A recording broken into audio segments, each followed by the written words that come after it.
tuzatwerekera twebwe kubera umuzuko wa Yesu. Hali wengine wanaogopa kuelekea. Tuzatwerekerayo ngabatabona intambara. Tuzatujayo ngabadatinya intambara. Hata kama tuzatujayo ngabadatinya kupona. Huko hataogopea. Tuzatujayo ngabemera gupfa. Hata wale ambao wanakubali kufa. Ngabokubitwa. Kama wale ambao wanapigwa. Tuzatujayo ngabari mu ntambara. Kama wale ambao kwenye vita. Tuzatujayo ngabasinda. Kama wale ambao tuzatujayo ngabafite imbaraga. Kama wale ambao wanaguza. Tuzatujayo ngabitekereza. Kama wale ambao wanafikiri. Tuzatujayo ngabahamagariwe. Kama wale ambao wameitwa. Kama wale ambao wameitwa. Tuzatujayo ngabati. Tunaenda kama wale ambao hatunaoga.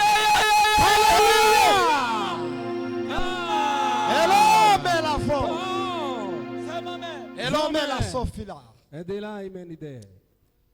Ariko kuzuka kwa Yesu. Ufufuko wa Yesu Kristo.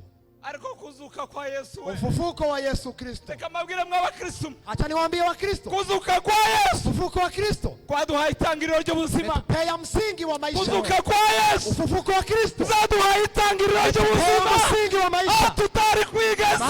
Tungefika. Sera tugeza. Yesu yaratugeza. Ametufikisha. Tutari kwigeza. Haya tungefikia. Au imiryango yawe itari kukugeza. Zako ingekufikisha. Yesu yarazaraturisha. Yesu ametufikisha. Yesu aratwuriza. Yesu akatupandisha. Atwurira n'urwingo. Amelo. Atwurira n'urwingo ruremere. Kapanda gasi kubwa. Ariko aravuga ngo nzaburiza nzabageza. Ndio sababu ahimidiwe Bwana wa mabwana. Atukuzwe Bwana. Imvaye. Irarangaye.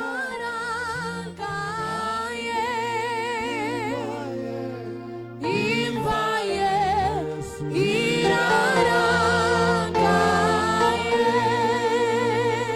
Remawe ni mwanga wazamuri Imana. Haleluya Bwana utukufu. Ni mwanga wazamuri Imana.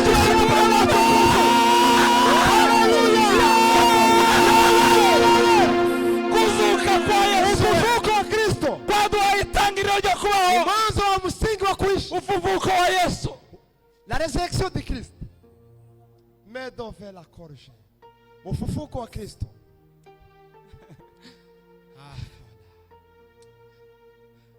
Ariko Yesu. Yele tofe la fo. Sorry. Yesu Kristo. Ariko kuzuka we. Kuzuka kwa Yesu. Ufufuko wa Kristo Yesu. Kuzuka kwa Yesu. Ufufuko wa Yesu Kristo. Ni mwanga wazamuri Imana ishobora. Alisiya Bwana sifa.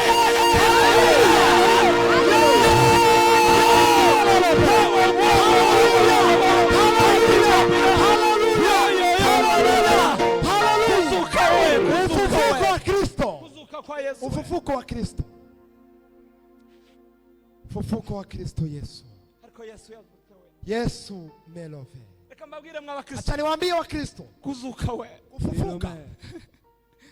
Ni mwanga wazamuri. Alisiye Bwana sifa. Kuzuka kwa Yesu. Ufufuko wa Kristo. Niko kwaduhaye ijambo. Ndiyo ametupea neno. Twagiraga ijambo. Ametupea neno hata kidogo. Lakini ufufuko wa Kristo. Ufufuko wa Kristo. Ufufuko wa Kristo. Ufufuko wa Kristo. Atukuzwe Bwana. Hao. Yesu. Ufufuko wa Kristo Yesu. Kwabaye itangiriro ry'abakristo. Mekuwa msingi wa Wakristo. Reka mbabwire. Acha niwaambie. Yesu Kristo yagiye kuzuka. Yesu Kristo karibu afufuke. Ntabwo yazuse. Hakufufuka. Kuhembuse. Kama mtu ambayo reka mbe ngubabwire ibi bintu. Reka mbe ngubabwire ibi bintu mpao. Acha niwaambie maneno haya. Yesu ntiyazuse. Yesu hakufufuka. Kuhembuse. Kama mtu ambaye alikuwa amezimia. Oya ntiyazuse nguhembuse. Hakufufuka kama mtu alikuwa amezimia. Mtu ambaye alikuwa amezimia. Arabaza basukira utuzi kugira ngo ahembuke. Maji anaweza kufufuka. Yari yarabse. Alikuwa ameweza kuzimia. Yesu ntiyari yarabze we. Yesu hakuwa amezimia. Alikuwa amefariki kwa kweli. Kwa kweli alikuwa amesifu. Yesu yari yafuye. Alikuwa amekufa. Ndio. Yesu yari yafuye we. Alikuwa amefufuka. Yesu yari yafuye neza we. Yesu yari yafuye. Alikuwa amefufuka. Yari yafuye. Alikuwa amefufuka. Alikuwa amefufuka. Yari yafuye. Alikuwa amefufuka. Oya yenti yari yarabze. Hakukuwa amesimia. Ngo bavuga ngo baramusukira utuzi. Eti wanamwangia maji. Ngo ahembuke. Aweze kufufuka. Kandi ntiyazuse. Tena hakufufuka. Kuvurundutse mu mwobo. Kama mtu alikuwa anatoka katika shimo. Ngo ahembuke yikunguta ibitaka. Aweze kujikunguta avurundutse mu mwobo. Ajikungute vumbi. Nguwo bari bafukiriye. Nguwo bari bahanze mu mwobo. Kama mtu ambaye alikuwa amemazika. Ngo ahembuke ngungu. Afufuke kama mtu ambaye anatoka na mengine. Ariko Yesu yazuse. Yesu Kristo. Ni muzamura. Haleluya.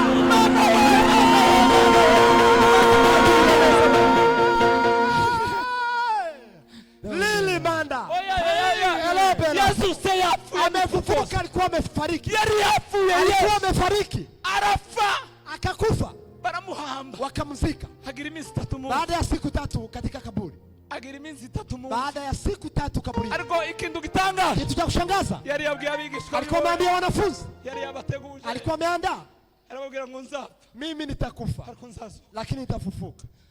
Ndio. ariko Yesu Mwiza. arababwira ngo nzapfa, Nitakufa Ariko ariko nzaza. nzazo, lakini nitafufuka. Ndio. cyo ni ikimenyetso cyo, Alama kubwa, Ndio. cyo ni ikimenyetso alama kubwa. Ndio mera ide. Mela forte, cy'uko ubuzima bwawe kwa sababu maisha yenu buzobaho, mtaishi. Amina. ariko mwabatu Hello Amen. Bella forte, yazutse, amefufuka. ntabwo yabirindutse gusa, Hakuweza oya kujiruhusu. yarapfuye, arazuka, Alikuwa amefariki akafufuka. iwe Elalala topela. Belila tanda vela gari. Yesu yarapfuye, we Yesu Yesu mwana wita. yarapfuye, arazuka, Amefufuka. yarapfuye, arazuka, Amekufa ukuri akafufuka. kose Ni yarapfuye, kweli ilikuwa amekufa akafufuka. urahira ntibizabyoroha, Kula kwapa haikweke rahisi. ariko ndababwiye ngo ni ukuri kw'Imana yo mu ijuru, Kwa kweli wa Mungu wa mbinguni. ni ukuri kw'Imana yose, kw'Imana yose Kwa kweli wa Mungu wa mbinguni. yo mu ijuru. Mungu wa mbinguni. Yesu yari yapfuye, Yesu alikuwa amekufa. ariko ngo ageze ku munsi wa Baada ya gatatu siku 3 abwira abigishwa biwe, akaambia wanafunzi, arababwira ngo kumubonye, akamwambia namna mnaona, ngo even nubwo mvuye, hata nimekufa ariko ngo mugende mutegereze we, lakini mningoje. Hallelujah. arababwira ngo mugende Akaniambia mutegereze, mningoje.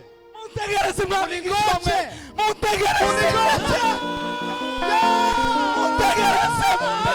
Mningoje. mutegereze, Mningoje. zasuka mwabana, Mningoje. zasuka Itafufuka.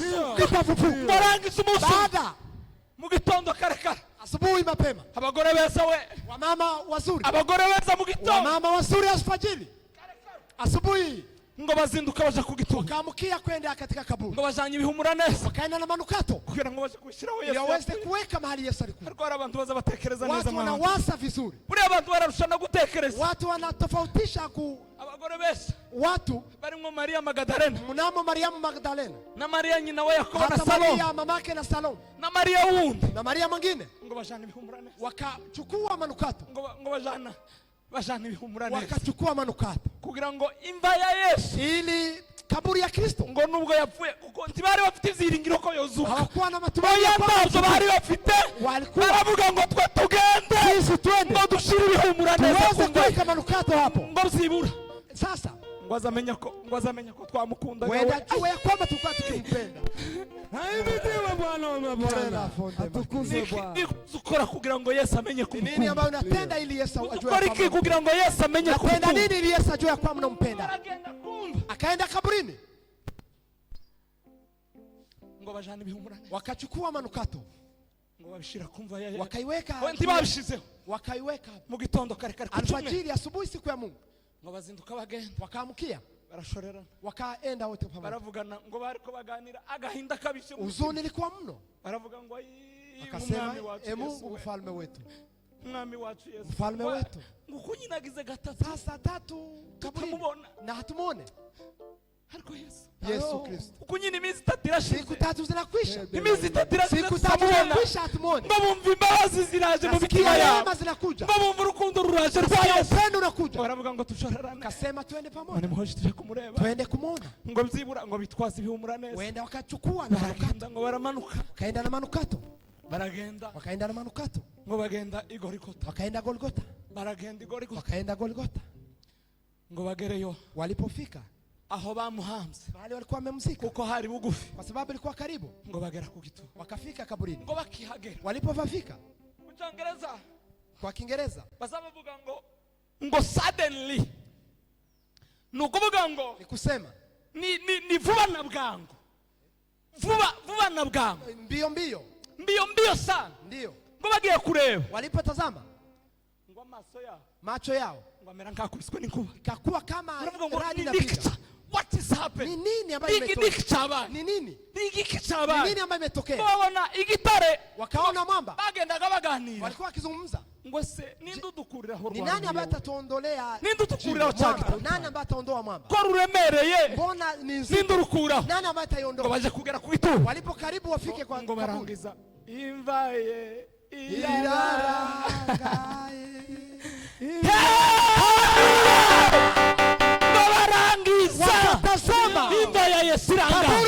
zilikuwa wasi. barabazanya ngo nikikabaye. Wakaulizana ni nini? Malaika ngo babona yicaye. Malaika wakaona na keti juu ya mwamba. Babona umugabo w'Imana watutse mu baba wa Mungu ambaye kutoka mbinguni. Kubwira baba go. Anawaambia wamana. Warababwira ngo. Akamwambia wanawake. Niko kimushakira muzima. Natafuta ambaye ni mwafuye we. Ndani ya wafu. Kwa nini mnamtafuta mzima? Wewe kimushaka katika wafu. Mwafu. Murababwira ngo ntakiri hano. Akamwambia haiko hapa. Amefufuka. Ngo mugende mubwira abigishwa. Mwende mwambie wa mitume. Ngo ko atakiri hano. Ya kwamba haiko hapa. Ngo ahubwo bave hano. Bali watoke hapa. Ngo bashikarira. Waende Galilaya. Ngo niyo bazomusa. Hapo watamkutana. Haleluya. Haleluya.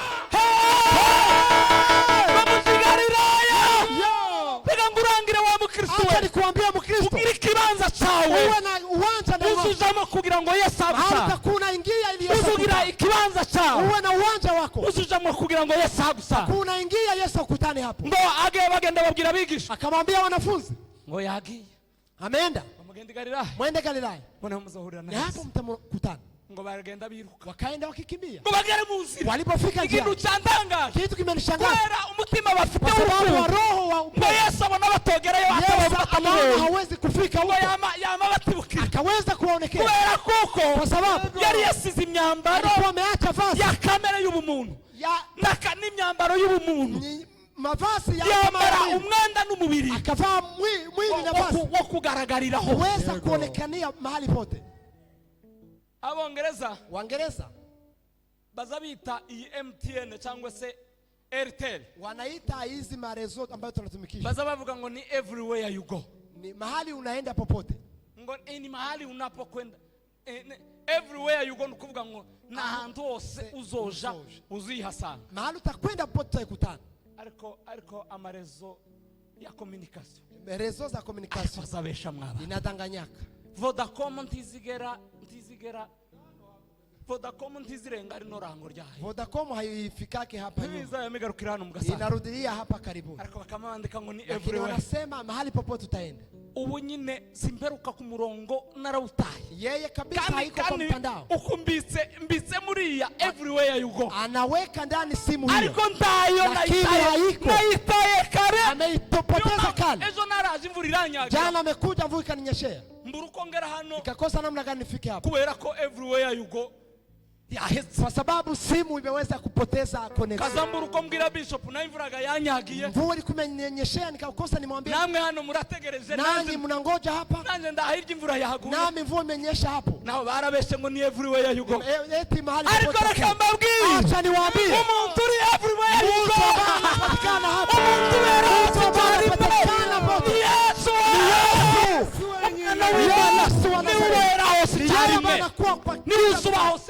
Yeye anakuwa mahali popote. Mahali unakwenda popote. Ndio. Wakati moja.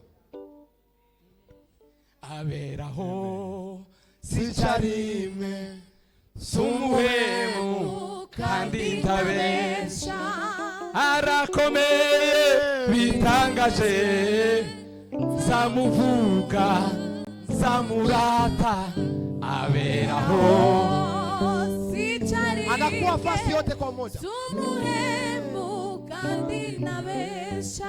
Haleluya! Haleluya! Aberaho sicharime kwa fasi yote kwa moja. Ni Mungu Baba mwenye nguvu. Turi kumwe nawe. Hali tuko pamoja naye.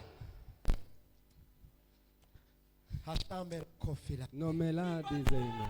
Hello belamo. Hello metande. Mungu azamuri cyubahiro tuvuga. Alishia Bwana utukufu. Hai aba mama bese. Amen.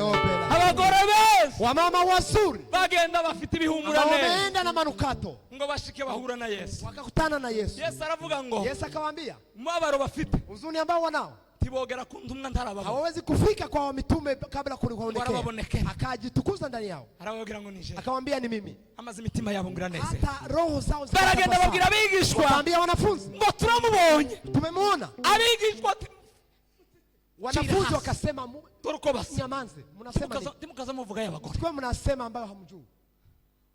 Mumemwona? Abigishwaga bari abagabo 11 bari basigaye. Baba 11 ambao abagore barababwira ngo turamubonye. Wanawake wakamwambia tumemwona. Arababwira nabo bakababwira ngo nimukire hasi birarura. Nyamanze hamjui. Ariko muzamuvugiriza abagore. Mnajua mnasema kama habari ya wanawake. Lakini kwa kweli tumemwona. Tumemwona. Aya maso yacu. Tumemwona kwa macho. Aya maso ari fiziki. Macho yetu tumeona. Twayakanuye neza tumemwona. vizuri tukamuona. Ndio. abigishwa ngo barabata. Wanafunzi wakawaambia hapana, Bamavuga ngo ntitwova. hatuwezi kutoka hapa. Ngarangize. Baada Abandi bagabo babiri bari batawa. wababa wengine wawili Bazamutse bagiye walikuwa wakienda Emmaus. Emmaus, Ngo babiri bamwe muri bagiye Emmaus. walikuwa wanaenda Emmaus, Bigiye bari mu nzira nabo. walikuwa njiani Kubera ko yabaye everywhere you go. sababu walikuwa mahali Ngo popote. yama baserukira nabo. Akajitukuza na Suddenly ngo arabaserukira. akaonekea, Ngo arababwira ngo akawaambia ko muraganira iki mwabituye. mnazungumza nini wa baba? Ibigabo by'ibiseze. Baba ambao Ko wapo mnazungumza nini wa Ko baba? muraganira iki Mnazungumza mwabigabo. nini wa baba? Ko muravuga iki? Mnazungumza nini? Ngo baramubaza ngo ni wewe mushitsi wenyine hano. Ni wewe baba mgeni ambaye tunao. Ariko ni muzamuri badishora. Haleluya! Ngo baramubwira ngo Wakamwambia ni wewe mushitsi wenyine ni wewe mgeni tu uri muri Yerusalemu. ambao uko kwa Yerusalemu, Utaza amakuru yabaye na ambao gatanu. hujui habari zimetokea Yerusalemu. Ngo barabaza ngo aho Sasa zagenze bite? mambo yalikuwa vipi? Ati hari umugabo ukomeye. Baba moja mwenye nguvu, Umwana w'Imana wagiraga neza. mwana Mungu alikuwa na wema. Ngo ejo bundi baramufasha. Hapo juzi Ngo wamemchukua baramwica baramuhamba. wakamuua wakamzika. Ati none niyo makuru. Sasa ni hizo habari tunazo. Ngo bagenda bavuga Yesu. Wakaenda wakisema, Ngo Yesu arabare. Yesu akawatazama Barabatangarira. akawashangalia, Ngo arabaza ngo none byakize. akawambia sasa mama, Ngo atangire kubaganiriza. alipoanza kuwazungumzia Imitima yabo Roho ibibazo zao. bari bafite shida ambazo walikuwa byose nazo zamazururuka birakemuka zikaweza kushuka. birashira Yesu, shida zikaisha. kuri ikibazo tugira Shida ambazo tunazo kutagira connection na Yesu kutokuwa na uhusiano na ibibazo Yesu. zawe bikemuka Hii ni shida zako ariko tu. wogira Ukiwa connection na na Yesu uhusiano na Yesu, ibibazo zawe ni ubusa shida zako ni utupu. shida zako ni bure Ibibazo ibibazo zawe zawe ni ubusa shida zako ni ubure. Ayimana we lopela turuma ande la silva. ibibazo ufite none nibwo buhamya bwawe bwejwe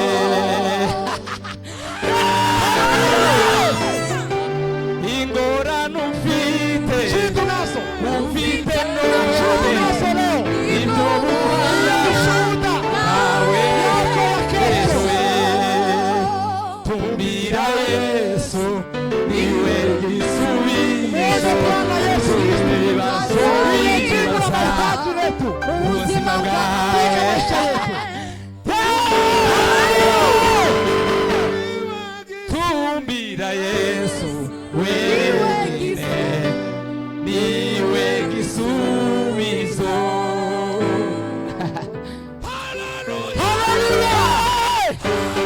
Amen. Tumbira Yesu Yesu niwe gisubizo cy'ibibazo wibaza ubuzima bwawe.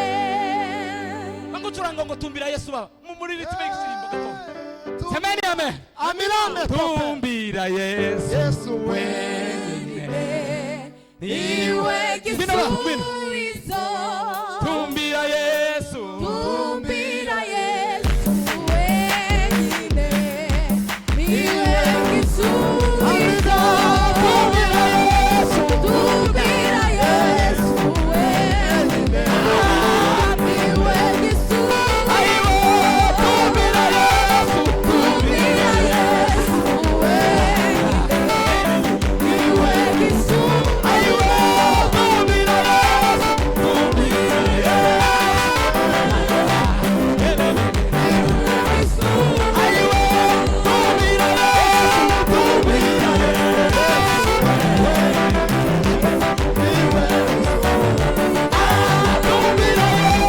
Tumbira Yesu wenyine.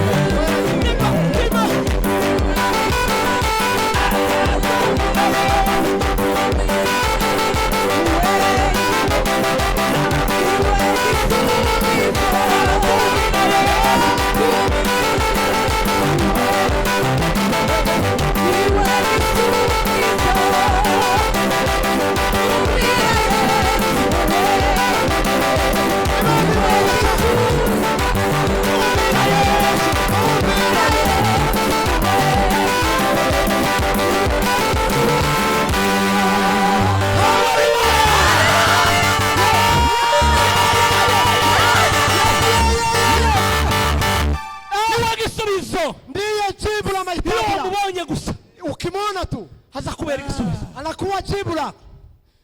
Uwo niwe gisubizo cy'ibibazo byawe. Uwo ni wewe gisubizo cy'ibibazo byawe. Yemewe. Ndiye jibu la mahitaji yako. Robe nambi dana. Melobe la fo. Mana mwishimiwe. Bwana pewe sifa. Haba mama ngabatatu. Wamama. Badufasha baduterera haleluya basiko. Wamama bashauti haleluya. Nimuze nimutambuke hano. Shauti haleluya. Nimuze mwebwe mwumvishe ko mwotanga haleluya zamuka naho. Haleluya. Kila mwenga batangaza haleluya. Haleluya. Nimuze muri Imana shoyiro. Ya la la. Gisubizo. Gisubizo. Haleluya. Apewe sifa. Haleluya.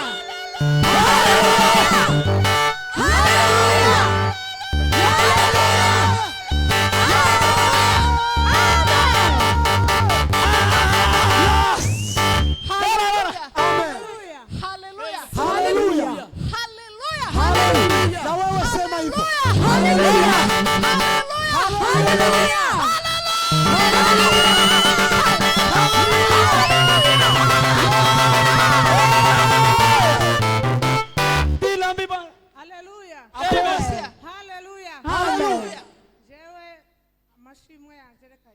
Mimi shukrani zangu acha nizipitishe.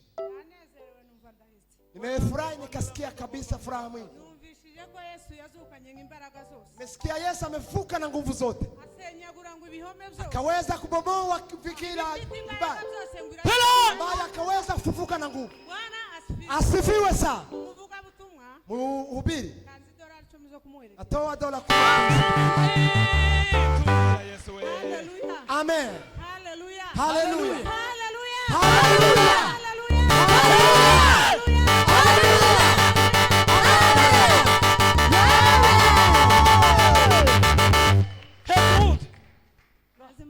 Pandishia Bwana utukufu.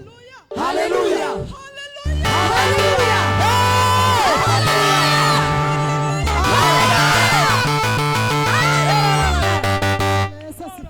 Amen. Hallelujah. Hallelujah. Wamama ni mashujaa. Amen. Hallelujah. Hallelujah. Amen. Uoniwe gisubizo. Mwe Mungu mnyano. Turanga papa kwa kundi. Kangana na mama kuko baba intwarije. Tumbi.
Amen. Ela.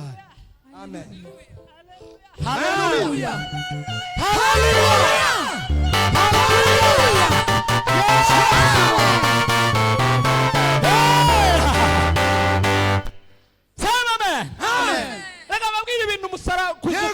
Kuzuka zaduhaye. Kufufuka na mambo kuzuka zaduhaye. Kufufuka imetupea. Ivyishimo birutumwe abantu. Furaha ambayo inazidi huzuni. Semeni amen. Hallelujah. Kuzuka zaduhaye ivyishimo. Kufufuka imetupea furaha birutumwe abantu. Ambayo inazidi. Abana muri Zaburi. Hata kwa Zaburi. Dawidi yarabivuze muri 19:15. Dawidi amesema 19:15. Mama na Israeli. Mungu wa Israeli. Ngo twishimishe ivyishimo. Tupatie furaha. Ngo birutumwe abantu twaba. Ambayo inazidi huzuni ambayo tumehuzuni. Nimenga bazamuri Imana tuvuge. Sema wabigereranya niki? Unaweza kulinganisha na nini? Kwa kushimira Imana bingana niki? Unaweza kumfurahia Bwana kulinganisha na nini? Wabigereranya niki? Unaweza kuyalinganisha na nini? Furaha ya ulimwengu haitatuvuta tena, twaona kung'aa ni kwake ni bure habila kisa. Hatutatawanyika huko, tuwote umoja kweli we, milele tutapo aika wa baba lala.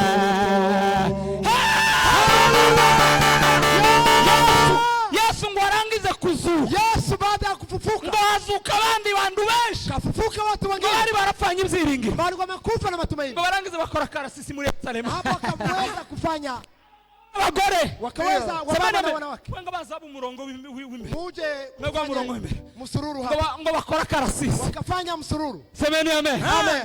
Sinzi indirimbo baririmbaga. Bigenze gute? Tutembee Pole pole. si Kwa haraka wala si kwa kukimbia. Tutembee pole pole. Si kwa haraka wala si kwa kukimbia. Tuinue msalaba wa Bwana. Tukomeze. Ibendera ya ushindi wetu.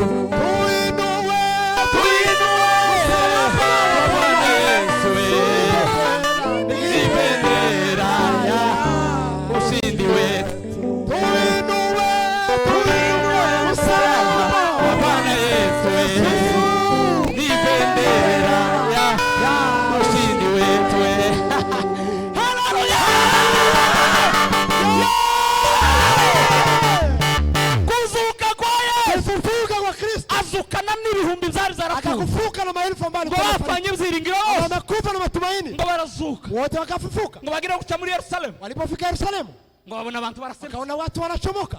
Igitangaza Alikuwa imekopela. ngo bagize gutya. Walipoona hivi Umuntu akabona nyirakuru akamumenya. anaona tate wake Babona anamjua. isokuru. Naona tate wake Bari anamjua. bafanye ibyiringiro. Tena alikuwa amekufa na matumaini. Turiya nuwo kwa Benyamini. Ule ni wako fulani. Uriya nuwo kwa Naftali. Ule ni wako Naftali. Uriya nuwo kwa Andi. Ule ni wako fulani. Uriya nuwo kwa Ule ni wako fulani. ngabona abantu Wakaona watu bari barafanye ibyiringiro. wamekufa na matumaini. Yerusalemu ngo habe igitangaza. Yerusalemu kakuwa maajabu. Ngo abantu bose baravuga ngo nukuri. Watu wote wakasema kwa kweli Uriya yari umwana w'Imana. ule alikuwa mwana wa Mungu. Nta wundi wozura. Hakuna mwingine ambaye anaweza kufufuka. Kuzuka kwa Yesu Kufufuka kwa Kristo. zaduhaye ibyishimo biruta ibibazo. Pea furaha mno. Zaduhaye ibyishimo biruta umubabaro. Pea furaha ambayo inazidi. Semeni amen. Haleluya. Uriya kwishima Ile kufurahia Bwana ni uburenganzira bwawe, ni kibali chako, ariko kandi no kubabara lakini kuwaona ni amahitamo yawe. kuhuzunika ni Kwishima kufurahi ni uburenganzira bwawe, ni maamuzi yako. kubabara Kuhuzunika ni amahitamo yawe. ni kuamua kwako. Iyo wahisemo kwibabaza Ukiamua kuweza kujihuzunisha uzubabara, utahuzunika tu, ariko iyo wahisemo kunezera lakini kwa sababu ukiamua kufurahi uzunezera, utaendelea kufurahi. kuko ntawuzi ukubabaza Hakuna ambaye atakuhuzunikisha iyo utibabaje, wakati ya kujihuzunikisha. kandi ntawo kunezeza Hakuna ambaye anaweza kufurahisha utinejeje. wakati wewe hakujifurahisha. Ugira uruhare rwo kwinezeza, Una mchango wa ukagira n'uruhare rwo kwibabaza. hata mchango wa kujihuzunisha. Kubabara kwawe ntukazubinterera, Huzunika wako usiweze kuiweka kwangu. uziteho nibimara kugufata ubone kubireka, kuiweka kwangu. ariko kubabara kwawe Kuhuzunika kwako ni amahitamo yawe. ni maamuzi yako. Ndio. Abafite Yesu Ambao wana Yesu tibaza bababara, hawahuzunikaki, Oh yeah. tuvuge ngo amen, ahubwo baza bishima, bali wanafurahi. kuko ntawo kubabaza Hakuna ambaye anaweza kuhuzunikisha ngo agushobore. akuweze Muri wowe harimo umunezero wa Kristo, wakati ndani mwako mna kandi furaha. ntawo kunezeza Hakuna ambaye anaweza kufurahisha ngo agushobore akuweze utarimo umunezero na wa Kristo. wakati hakuna furaha ndani ya Iyo Kristo. urimo Kristo Yesu Wakati uko ndani ya Kristo Yesu uzunezerwa nubwo ibibazo byawe, unafurahi hata katika shida, kandi ukababazwa tena unahuzunikishwa n'igihe abandi bishima, na wakati wengine wanahuzunika, kubera ko Yesu kwa sababu Yesu yabaye byose muri twe. amekuwa yote. Mwaga wakomera Imana bashitwa bwa Haleluya! haleluya, Haleluya! kuzuka kwa Yesu Kufufuka kwa Kristo baduhaye itangiriro ry'ibyishimo, pea msingi wa furaha, kandi ibyishimo biruta umubabaro. furaha ambayo inazidi huzuni. Aravuga amagambo ati, aravuga amagambo ati, aravuga aravuga amagambo aravuga amagambo buriya kunezerwa kumfurahia Bwana ni igihe wahakoretse igikorwa ni wakati umetendeka kazi cyiza gisumba icyo utarutekereza ko cyo kazi gukoreka. nzuri ambayo inasidi namna gani ungefikiri. Umunezero ni igikorwa cyagukoretseho, Furaha ni kazi ambayo imetendeka kwako gisumba icyo watekerezaga ko cyo kubaho. ambayo inasidi kile ambacho Niyo mpamvu intumwa za Yesu ndio sababu wanafunzi wa Yesu baranezerewe bakaza basa n'abacanganyika wamefurahi wakasema kubera ibyishimo bya Yesu yazutse. kwa sababu ya furaha ya Yesu. Semeni amen. Haleluya. Kuzuka rero Kufufuka kwaduhaye ibyishimo. umetupea furaha. Icya kabiri Ya pili mwavuga ngo amen. tuseme amen. Kuzuka Kufufuka kwaduhaye imetupea ibyiringiro matumaini. bizima. Matumaini mapya. Ibyiringiro Matumaini bizima. Matumaini mapya. Ibyiringiro bizima. Matumaini. Somera igitabo cya Petero wa mbere Petero rimwe no ku murongo wa gatatu gira Petero wa kwanza moja. kumva uko havuga. Petero wa mbere gatatu. Petero wa kwanza tatu. Petero wa mbere umurongo wa mbere igice cya mbere n'umurongo wa gatatu. Petero wa mbere igice cya mbere umurongo wa gatatu. Petero wa kwanza sura ya kwanza mstari wa tatu. Dusome mu izina rya Yesu Kristo. Amen. Imana y'umwami wacu Yesu Kristo Ishimwe. ariyo nasi ishimwe Yego. kuko yatubyaye ubwa kabiri nk'uko imbabazi zayo nyinshi ziri kugira ngo tugire ibyiringiro bizima tubiheshejwe no kuzuka kwa Yesu. Semeni amen. Haleluya. Bazaduhaye ibyiringiro bizima tubiheshejwe no kuzuka kwa Yesu Kristo. Tubiheshejwe natwe bazaduhaye ibyiringiro bizima. Matumaini mapya. Mfite ibyiringiro Bifite ubugingo bifite umugabane mu ijuru. Mfite ibyiringiro. kuzuka kwa Yesu Kufufuka kwa Kristo baduhaye ibyiringiro imetupea matumaini. kandi bizima. Matumaini mapya. Ariko subira Soma tena. kuko biyumvire Wasikie. komantere nyinshi ga kiziruta ubusobanuro icyo Bibiliya ivuga. Yego. Imana y'umwami wacu Yesu. Imana y'umwami wacu Yesu Baba mkombozi wetu wa Kristo Ariyo nasi. ariyo ariko nimwumve icyo kintu. na ndiye Baba. Imana y'umwami wacu Yesu Baba mfalme wetu Yesu ngo ariyo nasi na ndiye Baba. ariko mujya mutekereza filozofi yabo bakozi b'Imana. Unafikiri mambo hayo namna gani yanasikika? Imana umwami wacu Yesu Baba mfalme wetu Yesu Kristo ngo ariyo se. na ndiye Ni Baba. ukuvuga ngo Yesu ni se wa Yesu. Yesu ni baba yake na Yesu. Yesu hano uko byumvikanye Namna gani imesikilikana? ni se wa Yesu. Ni baba yake na Yesu. Amen. Ishimwe. Mu izina ry'umwami wacu Yesu Ishimwe. ngo ariyo nase ishimwe. Apewe sifa. Kuko Kwa kuwa yatubyaye ubwa kabiri. Icya mbere yatuzaye mara ya pili. Ametuzaa mara ya kwanza.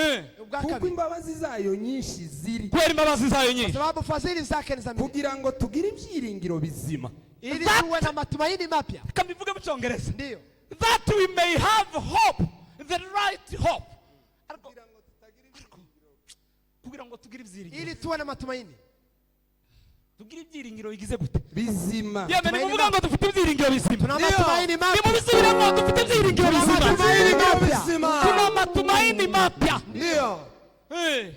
Yaraje ngo aduhe ibyiringiro bizima. Ametupea matumaini mapya. Reka ngubwiye. Acha niwaambie. Uyu munsi Imana yakuremera ibyiringiro. Siku leo Bwana ameweza kukumbia matumaini. Waza uterana ukibagirwa ko wasize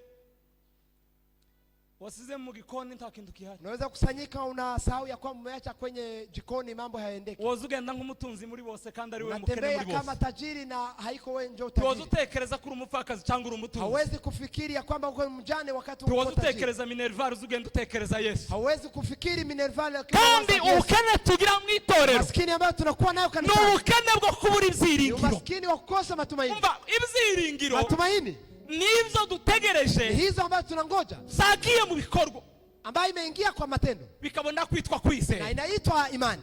Ibyiringiro Matumaini nibyo dutegereje yale ambayo tunangoja zagiye mu ambayo bikorwa inaenda kwa kimatendo bikabona kuba na kwizera. inakuwa imani. Kubera ko kwizera Kwa si sababu imani ugutegereza. si kungoja. Kwizera nibyo duhawe Imani ni yale ambayo ariko tunapewa. kwiringira nibyo dutegereje. Lakini Matumaini ni yale ambayo tunangoja. Ibyo twiringiye rero, Yale ambayo tunaamini. iyo bigiye mu bikorwa, Wakati ameingia kwa matendo, kwizera kuba kuvutse. imani inasaliwa. Kandi iyo ufite kwizera, Wakati una imani, uzugenda hejuru y'ibibazo, unatembea juu ya shida kuko uri kumwe na kwa Yesu. sababu unakuwa na Yesu. Semeni amen. Amen. Niko kwiza, Ni hiyo nzuri.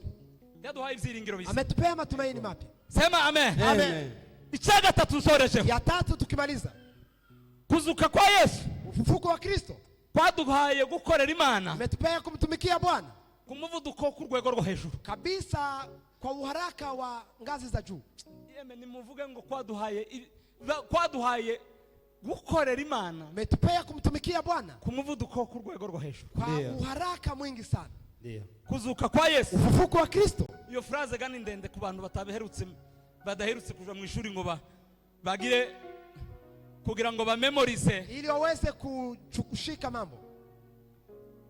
Kuzuka kwa Yesu Ufufuka kwa Kristo kwaduhaye gukorera Imana imetupatia kumtumikia Bwana ku muvuduko wo ku rwego kwa kiwango rwo hejuru.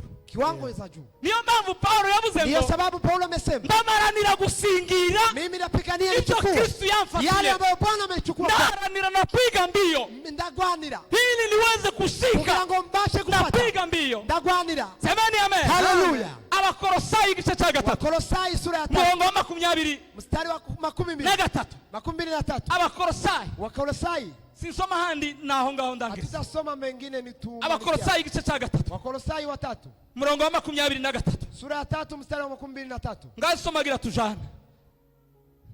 Abakolosayi igice Nimba cya wihuta. 3:23. Soma twumve na Some 24. mu izina rya Yesu Kristo. Ibyo mukora byose Anything you do, mubikore mubikuye ku mutima, mubikore mubikuye mu mutima, nk'abakorera shobuja mukuri, kabakorera sobuja mukuru, badakorera abantu. badakorera abantu. Amen. Amen. Umuzuko wa Yesu rero Ufufuko wa Kristo waduhaye kutitonda. umetupea kutumika kwa Oya, Hapana. nubona umuntu azakora yitonze Yona mtu muzima, anatumika kwa pole pole. uzomenye urwo nirwo rwego azobagezeho mu muzuko wa Yesu. Hiyo ngazi kiwango ambayo anafikia. Ariko abandi bamenye umuzuko wa Yesu Ambao mfufuko wa Kristo. babahaye gukora bihuta, Wapaya wakitumika kwa uharaka. takuzembea, hakuna uzembe, Kugenda bito. takukora bitonze. Kuna kutumika kwa pole pole. Semeni amen. Haleluya. Mu masengesho Kwa maombi baza basenga babishize umwe. wanaomba kabisa na juhudi. Reka mbabwira akakana, Acha niwaambie neno. umuntu utazusenga Mtu ambaye haombake hari umukristo na ni Mkristo n'umupagani. ni mpagani. Umuntu utazusenga Mtu ambaye haombake ari umukristo na ni Mkristo n'umupagani. ni mpagani. Ta musirikare Hakuna mwanajeshi utagira imbunda, ambaye hakuwake na silaha. ni deserter. Ni ule kabisa ni Ikimenyetso kiza kimenyekanisha ko umuntu ari umukristo alama ambayo inaonyesha kwamba mtu ni ni Mkristo maombi, na masengesho. ariko umukristo utazusenga. Mkristo ambaye haombake, Reka mbabwire, acha niwaambie, tubona bijya bazavuga ngo abanyamasengesho yana ambao wanaomba ni waombaji. hagatambuka batandatu batowe Napita wa n'itorero 6 wa 4 wa 7 cyangwa bitoye ku bushake wale ambao bwabo, wamejichagua kwao wenyewe. hagatambuka abanyamasengesho mwe bazamura ibiganza gira Waombaji, singiye kubakoresha, ariko muzamura ibiganza. waombaji mnyoshe Aho vidole. umunyamasengesho aho yicaye Muombaji- azamura ikiganza. Kila muombaji apandishe mkono. Umunyamasengesho, Muombaji yote muombaji, nimwikomera amashi. mujipigie makono.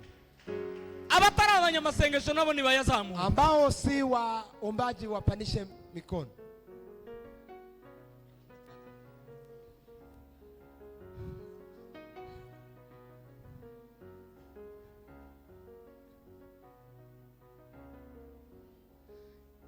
Ikiza kikubwira kutari umunyamasengesho, Alama ambayo inakuambia kwamba wewe si muombaji ni ikinyoma wibeshe ni wenyine, uongo ambao umejidanganya wewe mwenyewe. ugihindura ukuri kandi ari ikinyoma uza wibeshe. Unafanya kweli lakini ni uongo. Kuko ndawakubwiye ko utari Kuna ambaye umunyamasengesho. amekwambia kwamba wewe si Ubundi mu muombaji. rusengero everyone, Kila mtu kanisani, buri wese ni kila umunyamasengesho. mtu kanisani ni muombaji. Umuntu wese mu rusengero Kila mtu kanisani ni ni muombaji. umunyamasengesho. Umuntu utari umunyamasengesho mu Mtu rusengero ambaye si muombaji kanisani yanditse ku gitabo cy'urusengero, ariko si umukristo w'itorero. anaandika kitabu cha kanisa lakini si Ni umukristo w'urusengero, Mkristo wa kanisa ariko si umukristo lakini w'itorero. si Mkristo wa kanisa. Ubwo busobanuro ntimubwumvise. Ile mafafanuo Umuntu utari umunyamasengesho mtu mu ambaye si rusengero muombaji kanisani uwo nguwo huo yanditse ku gitabo cy'ikanisa anaandikwa kwa orodha ya kitabu cha kanisa, ariko si umukristo lakini w'itorero, si mkristo wa kanisa, ni umukristo wo mu rusengero, ni mkristo wa kanisani. kuko yibesha ikinyoma gikomeye, Amejidanganya uongo mkubwa, kandi washaka bo gukura ku tena huenda unaweza hata kuondoa ariko kwa orodha, kubera ku itorero tuzagenda tubembeleza, kwa sababu kanisa tunaendelea tukibembeleza, kura tuzadupfa kubareka gusa, tunawaacha tu, ariko twakagombye kubazimya lakini tunge hata kuwavuta mu gitabo cy'itorero, katika kanisa la kanisa. kubera ko mutaza musenga. Kwa sababu gani hamuombaji? Ariko iyo umuntu yamenye imbaraga z'umuzuko wa Lakini mtu Yesu, akijua mfufuko wa nguvu za Kristo, amen, haleluya, azakorera mu rwego rw'umuvuduko, anatumikia katika azavuduka nk'udafite ibimukurikiye. anakimbia kama mtu ambaye hana mambo ambayo yanamfuata nyuma. Ari umugabo nza numva wavuze ubusobanuro Baba mmoja amesema bw'izina ry'umugabo witwa wari umukuru w'igihugu wa baba, jina la baba ambaye alikuwa rais wa nchi. Nukubyumva sinzi ko ari ukuri cyangwa ari kinyoma. Nimeyasikia tu, sijue kama ni kweli. Mobutu Sese Seko wazabanga. Mobutu, hizo majina zote. Hari uwabivuze simbizi niba ari ukuri cyangwa niba ari kinyoma. Kuna mtu ambaye amesema, sijui kama ni kweli. Ubusobanuro bwaryo ngo ni umuriro utwika iyo uvuye, ni moto ambao unaunguza mahali unatoka, ngo ukanatwika n'iyo ugiye, hata unaunguza mahali unaenda. Ubusobanuro simbuzi ko ile mafanuo sijui kama ni kweli.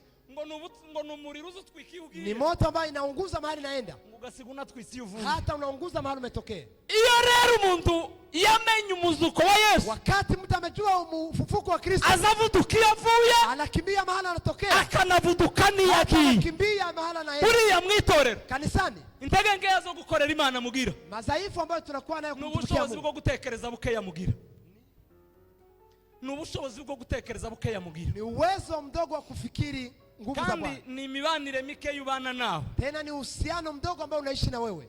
Ubusobanuro bwo kutumva umuzuko wa Yesu, kutokusikia ufufuko wa Kristo, ni ubusobanuro bukeya ugira kuri wewe, ni kutokujua wewe ni nani. Ariko wogira ubusobanuro bukomeye kuri wewe, ukiwa na mafanuo mzuri, ukamenya ko Kristo yazutse muri wewe, kwa Kristo amefufuka kwa ajili yako, waza umuheza icyubahiro gikomeye, unaweza kumpea sifa kubwa, warangiza ugakorera Imana nk'uwita, kumtumikia Mungu kama Imana nayo ikagukoresha nk'uwa Bwana, anakutumia kama wake. ngo bazamura icyubahiro tukavuga ngo amen, padishia Bwana utukufu, sema amen, haleluya, amen. Imvaye irarangaye, haleluya, haleluya, sema amen, haleluya. Imva ya Yesu, kaburi ya Kristo irarangaye, iko wazi kugira ngo twese ili sote ibibazo byacu, shida zetu nabyo birangare, tubashe kwinjira, nazo ziwe wazi, tubashe gusohoka, tuweze reka ngubwire rero wa Acha mukristo, nikwambie Mkristo, uyu munsi wo kuzuka kwa Yesu, leo ya kufufuka wa reka Kristo, ngutangarize ko acha nikutangazie Yesu yazutse, Yesu amefufuka, yazukanye ibibazo byawe, Amefufuka, ingorane wari ufite shida ambazo yazizukanye, amefufuka, arazikoreye, anazichukua, reka kwikorera ibibazo byawe, shida zako. Yesu arazikoreye, amezichukua, yabishyize ku bitugu byiwe, ameziweka kichwani mwako, ibibazo byawe biri ku bitugu shida bya Yesu, zako mukoreze ibibazo ufite, yaravuze ngo umuwekeshe, mukoreze amaganya yanyu yose, uweze kumtwika shida zako, nawe azababera ibisubizo naye byanyu byose, atajua jibu zako, koreza Uwiteka amaganya yawe, uweze kumtwika shida zako. Zaburi 37, Zaburi 37, koreza Uwiteka urugenzi rwawe rwose, umtwike safari yako, nawe azakubera igisubizo naye cy'ubuzima bwawe atakuwa bwose, jibu la maisha yako yote. semeni amen, Amen. maisha yako ubuzima bwao yatakuwa mapya uzababusha ukimtumikia Mungu kwa nguvu, ukorera Imana mkuru, nukorera Imana n'imbaraga, mtumikia Mungu na nguvu. semeni amen, Haleluya. hari igihe twasirimbaga, Wakati mmoja tulikuwa tukimchezea Bwana, tuvuga ngo niko gukorera Imana, tunadhani ya kwamba ni hiyo kumtumikia Bwana, twasirimba tukavuga ngo twakorera Imana, tunadhani ya kwamba tumemtumikia ariko Bwana, bavuga gutangira Imana, lakini wakisema tumtolea Bwana, tukaba banyuma mu gutangira na Imana, wakuwa wengine twaja mu ivugabutumwa, kenda kwa injili, tugataha n'amaguru, tunarudi na miguu, ariko icyo gihe kizagishika, lakini wakati tunaisha, ariko nusirimba, lakini tulipocheza uzusirimba uvuga ngo Yesu yarazutse, Yesu amefufuka, nuririmba ikora, ukiimba kwa uzuririmba ikora uvuga ngo Yesu yarazutse, Yesu amefufuka, nutanga ituru, ukitoa sadaka tanga ituru uvuga ngo Yesu yarazutse, sema Yesu amefufuka, nutera haleluya, ukishauti haleluya, witere mu kuzuka kwa Yesu, shauti kwa mfufuko wa Kristo, semeni amen, haleluya. koreza Yesu bikugoye, umutwike mizigo zana ibyo yako, bikugoye kuri Yesu, yale ambayo yanakuchokesha, yabizukanye uyu munsi, amefufuka naye, kandi yabaye muzima mu buzima tena bwawe, ni hai ndani ya maisha iteka yako, ryose azaba muzima mu buzima milele bwawe, ni hai ndani ya maisha n'ubuzima yako, bwawe katika maisha ni yako buzima, ni hai, kubera ko kwa sababu Kristo ari muzima Kristo ni hai muri twe, ndani mwetu, kubera ko ari muzima muri twe, kwa sababu ni hai ndani mwetu. ibibazo zacu zose ni bizima, Shida zetu zote zarakemutse Golgotha. tumeweza kutatulika ibibazo Golgotha. zacu zose Shida zote zarakemutse Golgotha. zimetatulika Golgotha. Nimubimukoreze Muweze kumtwika kubera ko yarazutse, kwa sababu amefufuka kugira ngo akubere igisubizo. ili awe jibu kwa. Tuwakomere Imana amashyigira ngo Hallelujah. basi musengere iki kintu, Simama tuombe. ngiye gusenga iki kintu Simama tuombe kitu. kugira ngo zane icyifuzo cyawe. Leta hitaji lako. Yewe wa muntu we Ewe mwanadamu ufite ibikuruhije ambao una mambo ambayo yanakuchokesha, n'ibikuremereye, yale ambayo yanakusumbua, bizane kuri Yesu, yalete kwa Yesu. arakubera igisubizo. Uwo niwe gisubizo cy'ibibazo zanje. Ariko ndiwanga usubizamwo umunota umwe basi ngo kugira ngo dusenge. Ndiyo. Imanga wagira gutegera dusengera. Bwana sifa. Gusengera ikibazo cyawe. Tunaomba Yego. kuombea Niyo gusengera icyo kibazo Tunaombea cyawe. hitaji lako. Muri iyi Pasaka Kwa Pasaka hii Isa gikureho Mwana yondoe. ugende wemere ubuzima, Tembea ukiwa hai. uvuga ngo Yesu ni muzima muri Sema je. Yesu ni hai ndani mwa maisha yako. Uwo niwe gisubizo cy'ibibazo cyanjye. Uwo niwe gisubizo. Antu tugeze tukiri muri vitensi yito. Nitanga we. Tukiri muri vitensi yito. Yedumva apandishwe n'uwo Yesu namenye. Uwo niwe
ahantu wari ukoze.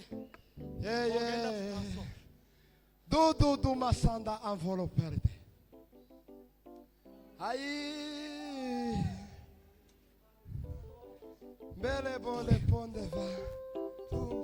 Nimuvuge ngo amen.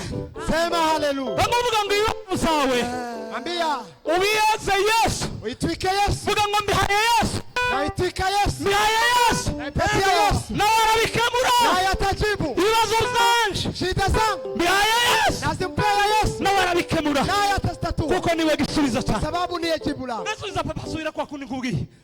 Yihahandi kwa turi.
ibibazo byawe. Leta shida zako. Yesu niwe gisubizo cyawe. Yesu ndiye jibu lako. Zamura ikiganza girasenga. Pandisha mkono wako tuombe. Mwisengesho rigufi ryo kwizera. Ombi la imani. Ubwira Imana ngo mbere igisubizo. Mwambie Mungu uwe jibu langu. Muri Pasaka. Kwa Pasaka hii. Wabugize iminsi urira. Wewe siku nyingi unalia. Wabugize iminsi bikoreye bikugoye. Enda siku nyingi unachukua masiku. Warabuze igisubizo. Umekosa jibu. Ariko uyu munsi reka nkubwire. Siku ya leo nikwambie. Yaje ngo akubera igisubizo. Amekuja ili awe jibu lako. Vuga ngo arambere igisubizo uyu munsi. Atakuwa jibu langu. Arambere igisubizo. Atakuwa jibu langu. Arambere igisubizo. Atakuwa jibu langu. Mana yo kwisa. Mungu wa imani. Mana yo kwiringirwa. Melale fo. Wewe ni jibu letu. Uimba skema. Abana ba. Melobe la fore. Muri Pasaka. Metode ya liba. Ibizuka bza. Himba skema. Bari bagize iminsi. Ibyo bari bategereje. Bitaragera babitegereje iminsi myinshi. None kubera uyu munsi pamoja na wewe. Ngiye kuzuka. Kwani wewe ni nawe urabonera igisubizo uyu munsi kitondo. Turatanga gukena. Pata suluhisho. Waje arwaye. Pata majibu. Wewe uremerewe. Kwa huru. Wewe ufite ibyo bikugo. Ufufuko. Wewe ufite ibikugo. Ushindi wako. Yesu niwe gisubizo cyawe. Yale umetenda. We. Oh haleluya. Shama we. Shama we. No melai deni zana. Shama we. Ubuzima bwacu buri muri Kristo Yesu. Ubuzima bwawe buri muri Kristo Yesu. Wereye none. Ndatangaritse ibyo bikoshe. Wereye none. Ndamagana ibiri imbere yawe. Ndamagana imisozi iri imbere yawe. Ndacagagura imigozi iri imbere yawe. Ndavunagura ibiri imbere yawe. Kugira ngo Kristo akingure iyo miryango. Dufite imfunguzo zifungura. Imiryango y'ibyacu bigize iminsi zarafungirana. Mwami Yesu Kristo uri igisubizo kiruta uko tubivuze. Uyu muntu wese abona igisubizo cyawe. Tugukomeye amashini mu izina rya Yesu Kristo. Mwami wacu.